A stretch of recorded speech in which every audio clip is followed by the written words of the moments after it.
Tonight, Angela Davis, Director of Floodplain Management Division at the Virginia Department of Conservation and Recreation, joins us here live this morning. Thank you so much for being here. I guess for folks in general, let's start with the basics. What is a flood zone?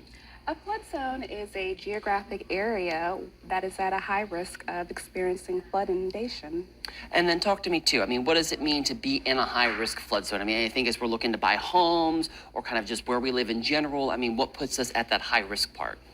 A high-risk flood zone is an area that experiences the 1% annual chance flood. Over the course of a 30-year mortgage, a property has a 1 in 4 chance of being flooded if it's located in a high-risk flood zone. Wow, that is crazy to think about. So then how do I know if I'm in a flood zone or not? Obviously, if I'm close to the border, I would believe that I am, but you could be in other places too that could be flooded, right? Absolutely. Anywhere it can rain, it can flood. And so we have a tool available through the Department of Conservation and Recreation called the Virginia Flood Risk Information System. It's a big title. We call it VFRIS. Nice and short to keep it all together. And then what are some ways homeowners can protect their property if they are concerned about flooding from a storm? Even for example, we live kind of on a hill, but it's been raining so much here in Richmond that our backyard is kind of underwater right now, and it's a little scary. Yeah, so there are small things homeowners can do to protect their homes, like making sure that cracks and leaks are sealed so they're watertight. You can also elevate your utilities so they're not inundated during flooding and you lose power.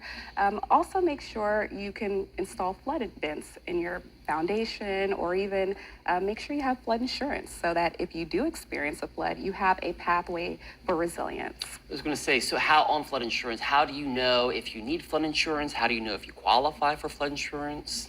Well, Virginia participates in the National Flood Insurance Program, and most of the communities in Virginia are in that program. And so anywhere that is a community which participates, flood insurance is available. Awesome. So if you're not in a FEMA mapped flood zone, can you still get flood insurance? Kind of walk me through that part of it if you don't mind. Yes, as long as the community participates in the National Flood Insurance Program, flood insurance is available whether you are in or outside of a high-risk flood zone. And so I know we talk about homeowners a lot when we talk about flood insurance, but if I'm a renter, should I be getting flood insurance? What should I be looking for if I'm renting in a place that may be flood prone? Renters can access flood insurance as well. Flood insurance is available for contents only for renters up to $100,000. Wow. And then I have another question here that asks, is flood insurance available everywhere? Is that a common question? Flood insurance is available in any community that participates in the National Flood Insurance Program. Out of the 323 communities in Virginia, 293 are participating. Wow. And then again, you guys are coming in for our Call 12 tonight. So if I'm out there watching and I'm going through listening to you a little bit, but then I might have some more questions as the day goes on, I want to call in later. What kind of questions are you guys hoping to field in our Call 12 center this evening?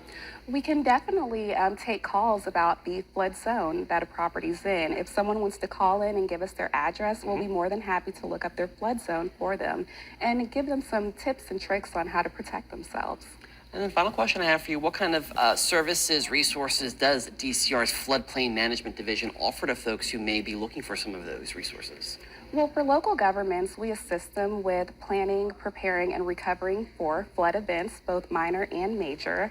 And for the general public, we're frequently out in the community providing education and assistance in understanding the risk and understanding ways they can better protect themselves.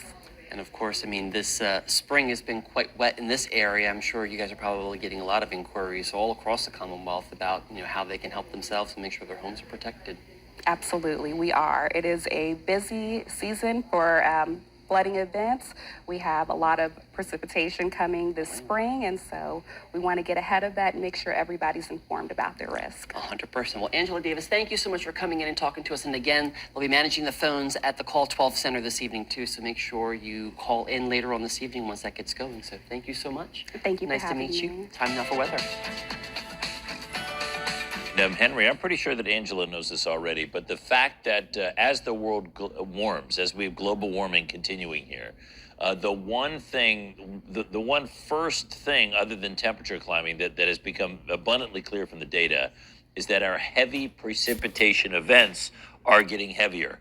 No matter what form they come in, they're just getting heavier. The warmer air is holding more moisture. So we are seeing the flood risk continue to climb, in particular in areas get more and more urbanized. They have less permeable surface to soak in that water. So it is something to be thinking about where you live, and be thinking about your friends and family as well. Just make sure you have plans and you're doing your best thing you can do to mitigate that. All right, snow tracker. It may seem weird with temperatures as warm as they are to talk about this, but we have had big snows at this time of year.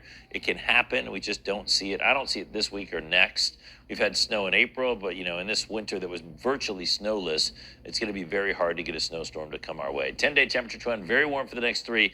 And we'll slide. Next week is not going to be frigid or anything. I think by the end of next week we'll be in the 60s, but we'll be in the upper 50s, or let's say upper 50s Monday, Tuesday. Next Tuesday is the one day that is going to be kind of chilly, if not